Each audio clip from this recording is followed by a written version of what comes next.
Andrea's POV. Walang nagawa si Andrea kundi bumaba na lang ng sasakyan at pumasok sa loob ng kwarto. Ngunit para may mga dagang nagsisipulasan sa dibdib niya habang pinagmamasa ng paligid. First time niya makapasok sa loob ng motel. In fairness, disente at malinis naman ang kwarto. Siguro mamahaling motel ang pinagdalhan sa kanya nito. Napalukip-kip siya na maisip ang maaaring mangyari sa isang babae at lalaki sa loob ng kwartong ito. Kinakabahang nalingon niya si Nathan. This time medyo mahinahon na siyang magsalita. Ano pa bang pag-uusapan natin at kailan mo pa akong dalhin dito? Naupo siya sa gilid ng kama. Inabutan siya ni Nathan ng mineral water pero tiningnan lang niya ang tubig tsaka umiling. Nagugutom ka na ba? Pwede tayo mag-dinner muna. Hindi ako pwede magtagal dito kaya kung may gusto kang sabihin, sabihin mo na. Malamig na sagot niya rito. Tumabi ito sa kanya. Ramdam niya ang mabilis na pagrigodo ng kanyang puso, lalo pat nalalanghap niya ang pabango nito. Lumunok siya at saka kinagat ang pang iba pang labi para mabawasan ang tensyong nararamdaman ng mga sandaling iyon. Gusto niyang murahin ang sarili dahil pakiramdam niya na babalik na naman siya sa panahon nung mag-girlfriend-boyfriend pa lamang sila. Ganitong ganito ang gesture ni Nathan kapag naglalambing sa kanya. Stop it, Nathan. Gusto sana niyang isigaw dito, ngunit wala namang boses na lumalabas sa bibig niya. I know this is weird. Ilang gabi na rin akong hindi makatulog. Once and for all gusto kong itanong sa'yo kung ano na ba tayo. May panunuyo ang boses ni Nathan nang tumingin sa mukha niya. Nakita rin niya ang piping pananabik sa mga mata nito habang tinitingnan siya. Namula ang mga pisngi niya. Ramdam niya ang pag-iinit ng kanyang buong katawan. Umiwas siya ng tingin dahil para siyang matutunaw sa mga titig nito. Wari namang nahahalata nito ang nagiging reaksyon niya. Mahal mo pa rin ako hanggang ngayon, hindi ba? Tanong ni Nathan na parang may nasisilayang pag-asa habang pinagmamasa ng mga ikinikilos niya. Mas lalo naman siyang nababalisa. I want an honest answer, Andrea. Mahal mo pa rin ba ako? Dahil kung hindi na, kung sinarado mo na talaga ang puso mo sa akin, promise, I won't bother you again. Tatantaran na kita at tatanggapin ko na lang na hindi na talaga pwedeng maging tayo. Na gusto kong marinig sa iyo mismo kung mahal mo pa rin ako. Dahil ako hanggang ngayon, mahal pa rin kita at wala namang nabago sa nararamdaman kong yon para sa iyo. Humaba ang uso niya. Kaya pala nakikipag-date ka sa Charlene na yon. Aniyang di na napigilan ang selos na nararamdaman. And you look very happy habang kasama mo siya ng isang araw. Alangan namang humiyaw ako sa harap ninyo ng Dexter na yon. Sabi nitong napaismed. Eh di nagbuka akong sira sa harapan ng lalaking yon. Yung totoo. Sino ba talaga ang Dexter na yun sa buhay mo? Tanong nito. Ewan ko ha, pero mas mukhang sa akin siya interesado kaysa sa'yo eh. Ang lagkit makatingin. Hindi niya alam kung matatawa o maiinis siya sa sinabing iyon ni Nathan. Ginagap nito ang dalawang kamay niya. We are not getting any younger, Andrea. Hindi na tayo dapat nagbubulahan pa. Marami na tayong nasayang na mga panahon, kaya pwede ba? Huwag na tayong magpaikot-ikot pa. Mahal kita at kung iniisip mong sinungaling ako, eh di sana si Charlene ang sinama ko dito at hindi ikaw? Ano ba siya sa buhay mo? Mahinang tanong nga rito kahit pa parang wala na siya halos maintindihan sa sinasabi nito. Lutang ang utak niya. Ang tanging naririnig lamang niya ay ang sinasabi nitong mahal siya nito. Kaibigan ko lang si Charlene, okay? At tinapat ko siya na hanggang doon lang talaga ang pwede kong ibigay sa kanya dahil ka ikaw ang gusto ko makasama habang buhay. Mangiyak-ngiyak siya habang nakayuko. Ang totoo, nung pinuntahan mo ako sa Ireland, pinuntahan kita sa hotel mo pero nakapag-check out ka na raw. Natanggal ko pa sa trabaho dahil hindi ako nakapagpaalam sa boss ko nung abangan kita sa airport. Halos 1 month din akong walang work. Mabutit na kilala ko si Dexter. Tinulungan niya ako makahanap ng trabaho. Halos paanas lamang na pagtatapat niya rito.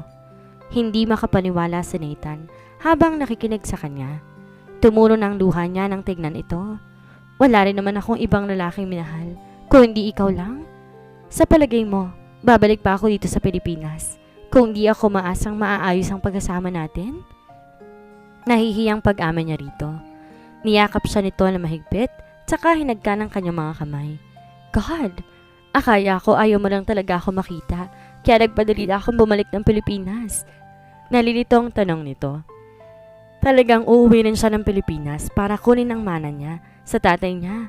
Kaso kailangan may pakilala siyang girlfriend, kaya pumayag ako magpanggap na girlfriend niya. Paliwanag niya rito.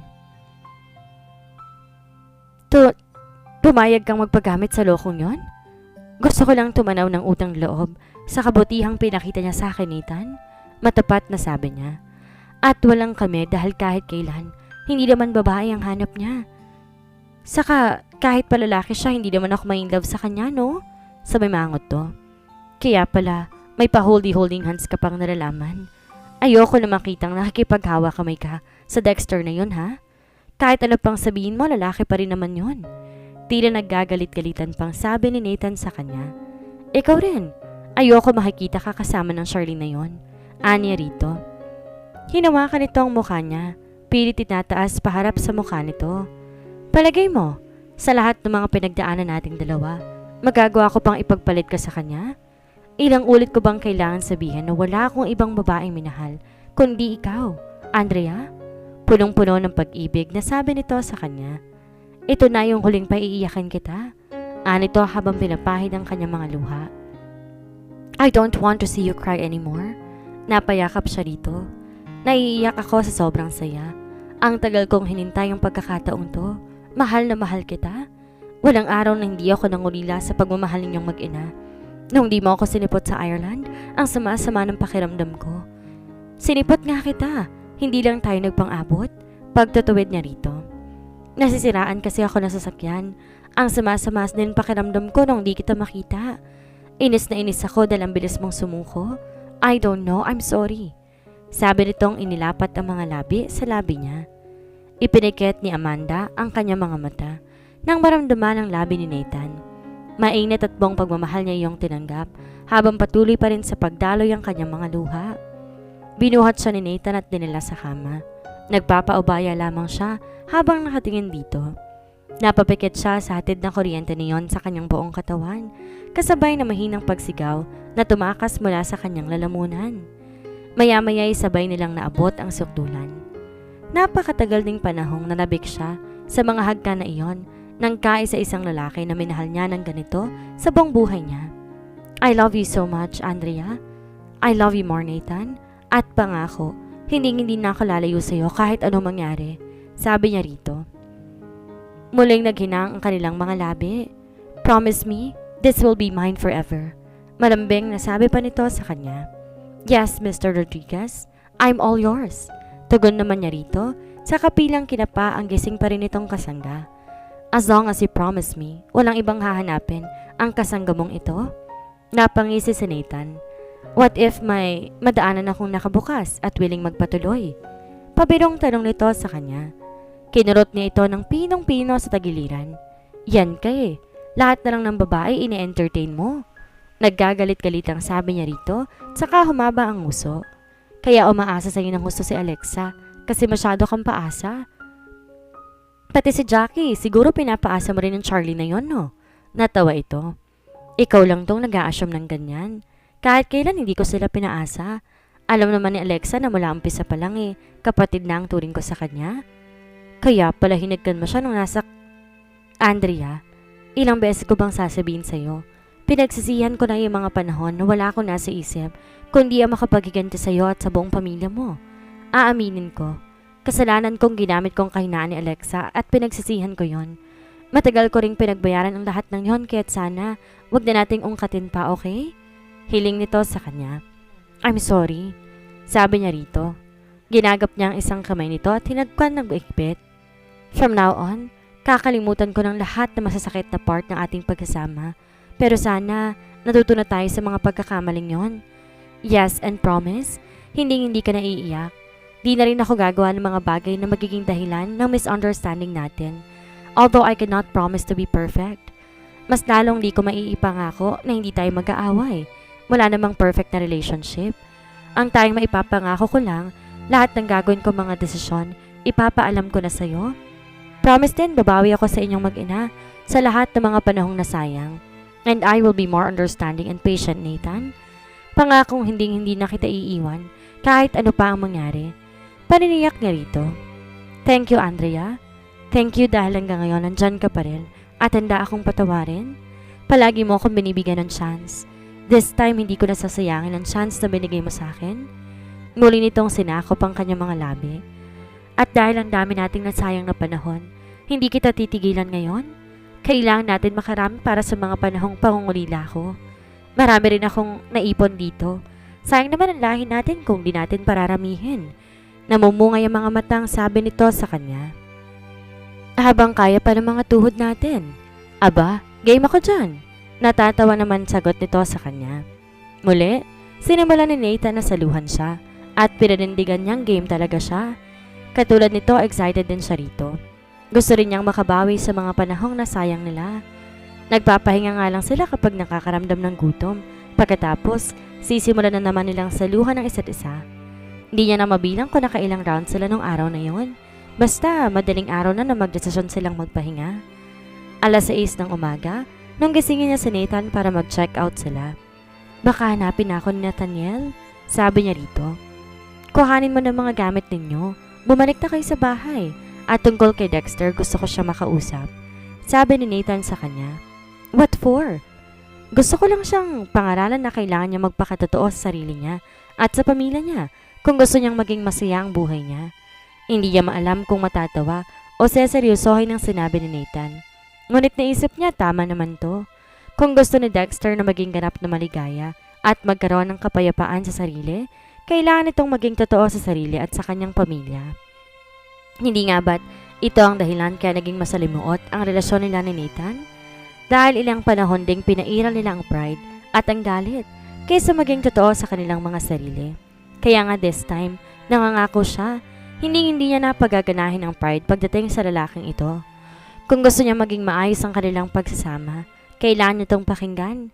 Kailangan niyang mapag-unawa at higit sa lahat, this time, titiyakin niyang ang Diyos ang maging sentro ng kanilang pagsasama.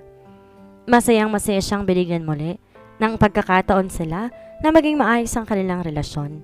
Hindi lahat ng relasyon na bibigyang muli ng pagkakataon na magsamang muli kahit pa nga nagmamahalan naman silang talaga. Sa kabilang banda, panay ang sigaw ni Nathaniel nang kausapin nila tong dalawa ni Nathan tungkol sa pagbabalikan nila at pagsasama nilang muli. Tuwang-tuwa ang bata at walang patid ang yakap at hagkan sa kanilang dalawa. Sabi ko na nga ba, you still love each other. Nagpapakipot lang kayong dalawa. Sabi pa ng bata sa kanila. At saan mo naman natutunan ang word na pakipot, ha? Natatawang tanong niya sa anak. Kay Lola. Tumatawang sagot ni Nathaniel sa kanya, tsaka hinawakan pareho ang dalawa nilang mga kamay. You know what, Mommy, Daddy? Talagang Papa Jesus hears our prayers. Pinagdasal kong magkabalikan kayong dalawa. Alam niyo ba yon? Talaga ba, anak?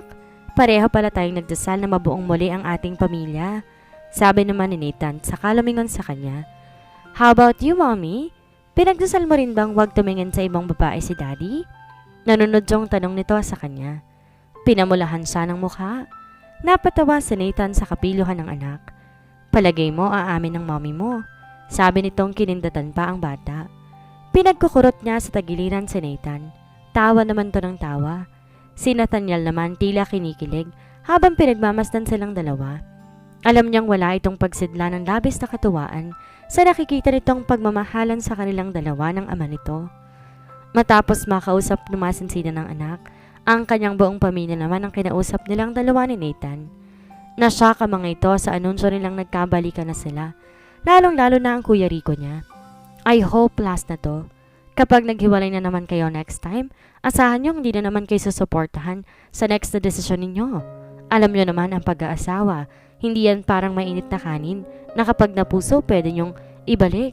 Abay, seryosohin nyo na to this time. Anang Kuya Lucas niya. Kunot noo itong tumingin sa kanya. Sigurado ka na ba this time? Baka konting away nyo lang mag-alsa balutan ka na naman.